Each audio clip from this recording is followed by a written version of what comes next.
been too long now. I think that I want a second guess you, a second guess me, a second guess them.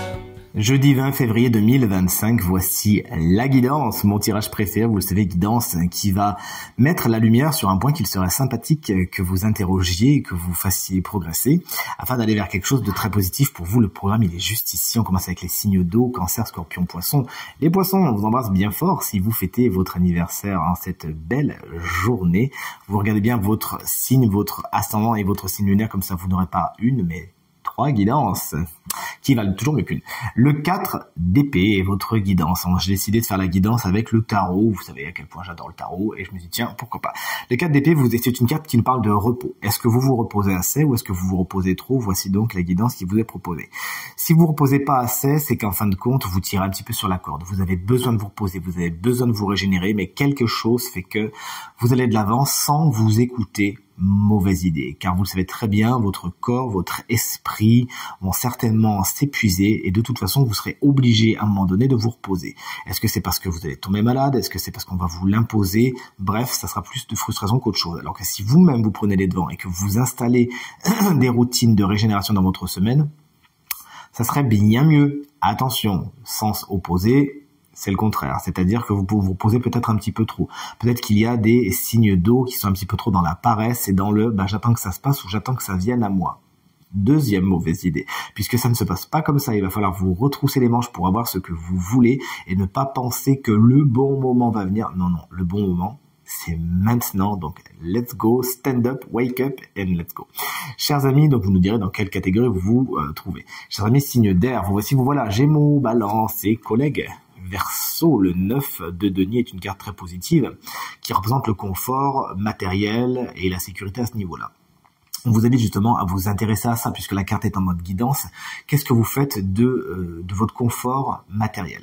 Où en êtes-vous au niveau de la sécurité financière? Est-ce que vous vous donnez les moyens d'eux? Est-ce que vous avez les moyens d'eux mais que vous dites c'est trop beau pour être vrai, non mais c'est pas pour moi, je mérite pas, etc. Mauvaise idée. Vous méritez justement le meilleur, chers amis signes d'air, et c'est vraiment ce que vient souligner cette carte. N'hésitez donc pas à vous focaliser sur ce que vous avez.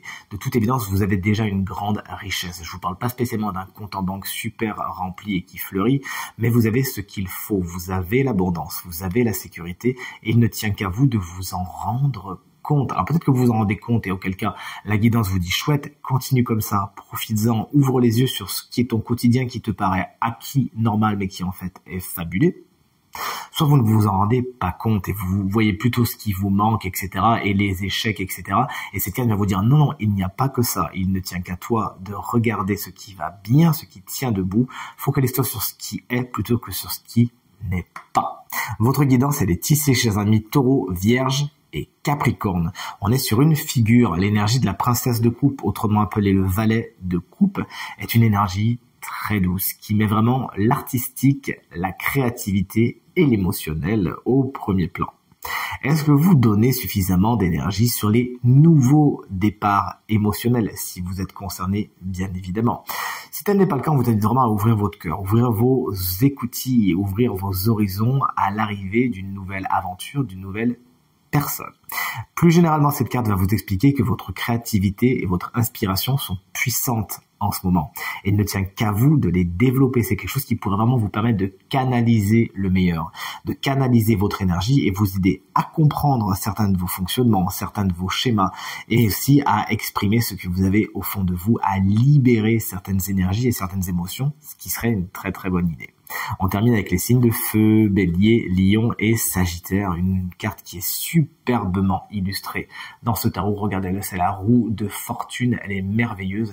Cette carte vous explique que tout est cycle, que le destin est en marche, que le karma aussi pour certains, on le verra, et que vous n'avez pas grand-chose à faire, dans le sens où lorsque la roue de fortune s'active d'elle-même, Il faut juste attendre. Ce qui est en haut est en bas, ce qui est en bas va venir en haut. Mais attention, c'est une carte qui n'incite pas à la passivité non plus. Car si vous voulez que les cycles qui sont peut-être en blocage s'activent, parce qu'il y a des cycles naturels, hein, comme les saisons, qui font que de toute façon, quoi que vous fassiez, ça va s'activer. Mais il y a d'autres cycles qui concrètement nécessitent que vous activiez la manivelle, qu'on ne voit pas ici, hein, mais qu'on voit bien dans le tarot de Marseille traditionnel, que vous activiez la manivelle de la roue de fortune. Vous avez donc à acter les choses, à prendre les choses en main, un petit peu comme on le disait avec ce 4 d'épée. Hein. D'ailleurs, si vous avez du feu et de l'eau dans votre thème, vous pouvez complètement être concerné à activer les choses et à vous donner les moyens de. C'est une carte qui, c'est mon intuition qui me le dit, va également vous parler de karma.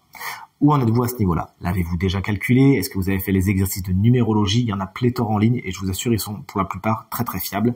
Est-ce que vous voyez ce qui vous reste à faire, ce que vous avez accompli, ce que vous êtes venu nettoyer?